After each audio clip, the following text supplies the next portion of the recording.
Ah, la pastèque. C'est vraiment le fruit de l'été, non? On attend ça, la fraîcheur, le sucre. Oui, mais quelle déception quand on tombe sur une qui est flotteuse, sans goût. Oh là là, oui, tellement frustrant. On a 1000 prix, on s'attend à un régal et pouf, de l'eau. Du gaspillage en plus. C'est ça. Et tout le monde a connu ça, j'ai l'impression. Exactement. Alors, aujourd'hui, on va essayer de régler ce problème une bonne fois pour toutes. On a regardé pas mal de conseils, notamment sur des chaînes super pratiques comme Mamie Astuce. Ah oui, il y a plein de savoir-faire qui circulent. Carrément.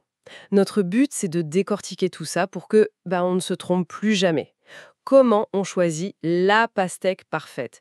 Celle qui est juteuse, croquante, sucrée, miam. Le défi, Et d'ailleurs, pour ceux et celles qui aiment bien ce genre de conseils malins, n'hésitez pas à les voir et à vous abonner à la chaîne Mamie Astuce sur YouTube. Ça vaut vraiment le coup d'œil. bonne idée. Bon, alors, comment on fait? Il paraît qu'il y a des signes qui ne trompent pas, des indices visuels. Le premier, ce serait cette fameuse tache sur la peau. Oui, la tache de champ.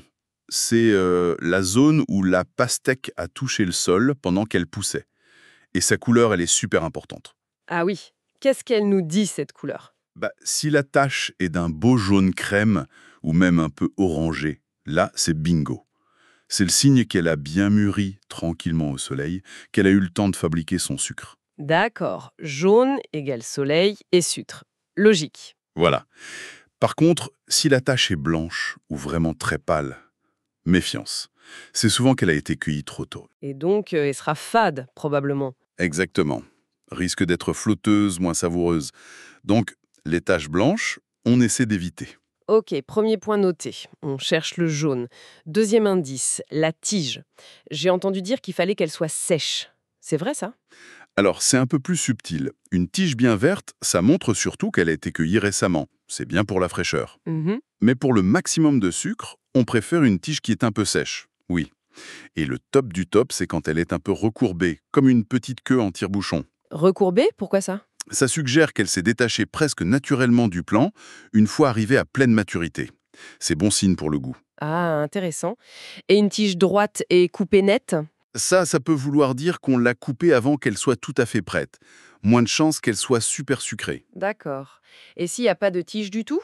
Ou si elle est abîmée? Là, on laisse tomber. Ça veut dire qu'elle traîne depuis un moment et l'intérieur pourrait être, pas terrible. Compris. Donc, idéalement, sèche et un peu courbée. Passons aux rayures. Est-ce qu'elles ont leur mot à dire, elles aussi? Absolument. Les rayures, qu'elles soient foncées sur fond clair ou l'inverse, c'est un bon indicateur. Comment ça? Il faut qu'elles soient bien nettes, bien dessinées, avec un bon contraste entre les couleurs, et régulières si possible. Net et régulier. Oui. Des rayures claires et bien définies, ça va souvent avec une pastèque qui a bien grandi, qui est pleine de jus et de sucre. Si les rayures sont floues, un peu brouillées, ou si le contraste est faible, C'est moins bon signe. voilà, ça peut indiquer qu'elle est moins mature, moins savoureuse potentiellement. C'est comme une signature de qualité, en quelque sorte. D'accord. Quatrième point, et celui-là, je suis curieuse. Le nombril. La petite marque ronde à l'opposé de la tige. Ah oui, le nombril, ou la cicatrice florale. Exact. Alors, il vaut mieux qu'il soit petit ou gros. J'aurais tendance à penser gros, mais... Eh ben non, c'est le contraire. Il faut chercher le nombril le plus petit possible. Ah bon? Pourquoi? En fait, cette zone, c'est là où était la fleur. Quand le fruit mûrit complètement, cette zone a tendance à se contracter, à se resserrer. Donc, petit nombril égale fruit bien mûr. C'est ça. Souvent, ça va aussi avec une peau un peu plus fine. Un gros nombril, ça suggère plutôt une cueillette un peu précoce, un fruit moins fini si on veut. Incroyable, je n'y avais jamais fait attention. Petit nombril, c'est noté. Et enfin, la couleur générale de la peau. Plutôt claire, plutôt foncée, brillante, mate. Pour la couleur générale, on cherche plutôt un vert assez foncé. Et l'aspect doit être plutôt mat, pas trop brillant. Foncée et mate. Oui, un vert très clair, très brillant, ça peut être le signe d'une pastèque pas tout à fait mûre, avec une peau souvent plus épaisse et moins de goût. Le foncé et mat, c'est un bon indicateur global de maturité. Parfait. Bon, avec ces 5 points, on devrait être mieux armé. Tache jaune, tige sèche courbée, rayures nettes, petit nombril et peau foncée mate. C'est le combo gagnant. Une fois qu'on a trouvé la perle rare, j'ai vu aussi qu'il y avait des façons sympas de la découper pour changer des tranches traditionnelles. Ah oui, tout à fait. Pour la présentation, ou même pour que ce soit plus pratique, on peut faire des bâtonnets, un peu comme des frites de pastèque. Ah oui, j'ai vu ça. C'est sympa ça. C'est super pour les enfants notamment. Moins de jus qui coule partout. Ou alors, avec une cuillère parisienne, faire des petites billes. Et on les sert comment, les billes? On peut les servir simplement dans un bol, ou alors pour faire plus joli, on peut évider la moitié de la pastèque et s'en servir comme saladier, quoi. C'est festif. Bonne idée. Ça change et c'est ludique. Et ça reste super bon pour l'hydratation, les vitamines. Exactement. Hydratation, vitamines, fibres, tout y est. Et c'est une façon sympa d'encourager à manger des fruits. Bon, alors récapitulons une dernière fois pour être sûr. Pour choisir la bonne pastèque, on regarde. La tache de champ bien jaune. Oui, La tige, si possible, un peu sèche et recourbée. c'est l'idéal. Des rayures bien nettes et contrastées. Très important. Le nombril, le plus petit possible. Oui.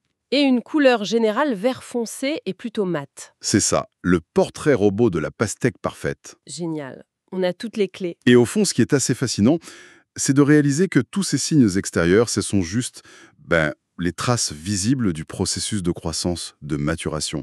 C'est comme si la nature nous parlait en silence. C'est une jolie façon de voir les choses. Ça donne envie peut-être de regarder les autres fruits, les légumes, avec un peu plus d'attention, chercher ces petits messages cachés sur leur qualité, leur histoire.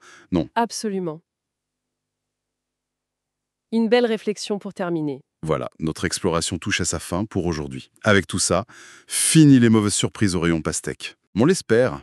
Bonne dégustation Merci alors. beaucoup pour toutes ces explications passionnantes. Et on le rappelle, si vous voulez d'autres astuces comme celle-ci, n'oubliez pas la chaîne Mamie Astuce sur YouTube. Abonnez-vous. Merci de nous avoir suivis et à très bientôt.